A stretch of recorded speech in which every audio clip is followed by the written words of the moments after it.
When in the autumn of 2002 I first contacted Spector, he had not given a major interview in some 25 years, and to arrange a meeting involved delicate and protracted negotiations.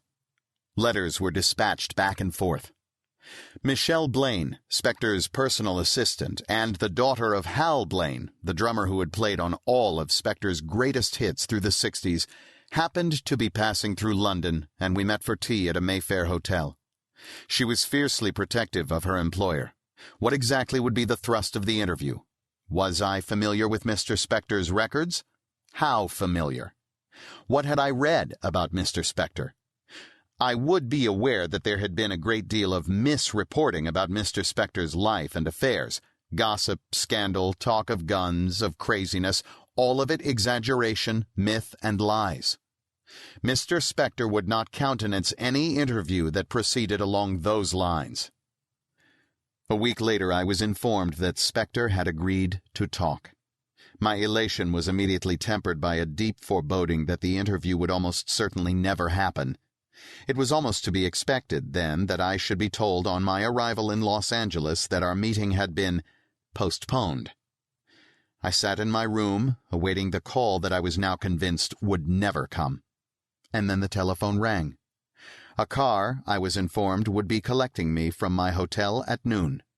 At the appointed hour, a white 1965 Rolls-Royce Silver Cloud, license plate Phil 500, drew up outside the hotel.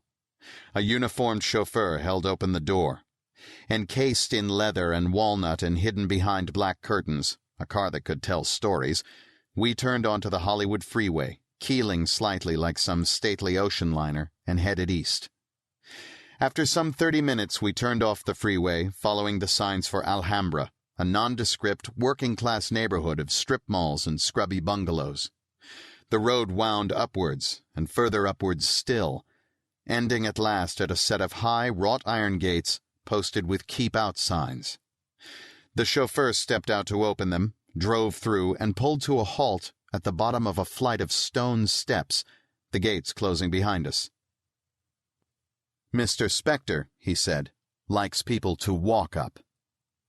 The steps led up through an avenue of lowering pines, the castle visible through the trees.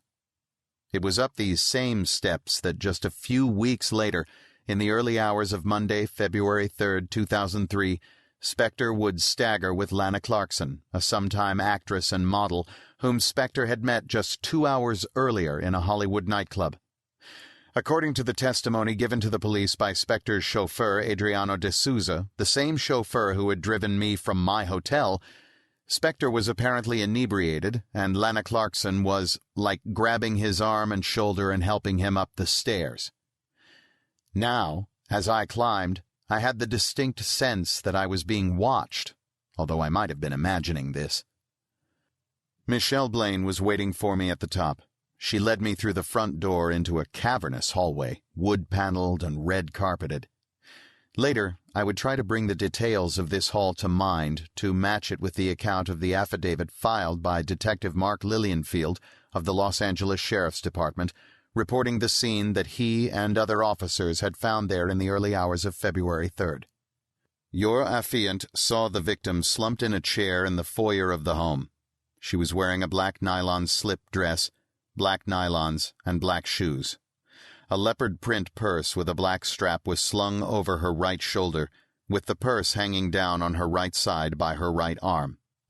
She had what appeared to be a single-entry gunshot wound to the mouth. Broken teeth from the victim were scattered about the foyer and an adjacent stairway. Lying under the victim's left leg was a Colt 2-inch blue steel .38 caliber 6-shot revolver. This weapon had 5 live cartridges in the cylinder, and under the hammer, a spent cartridge. I struggle to remember now exactly where in the hall that chair was placed. The affidavit makes no mention of the 2 suits of armor that I vividly recall standing sentinel, stage props for a fantasy of baronial splendor. Spector was nowhere to be seen. Michelle Blaine led me on a tour of the ground-floor rooms.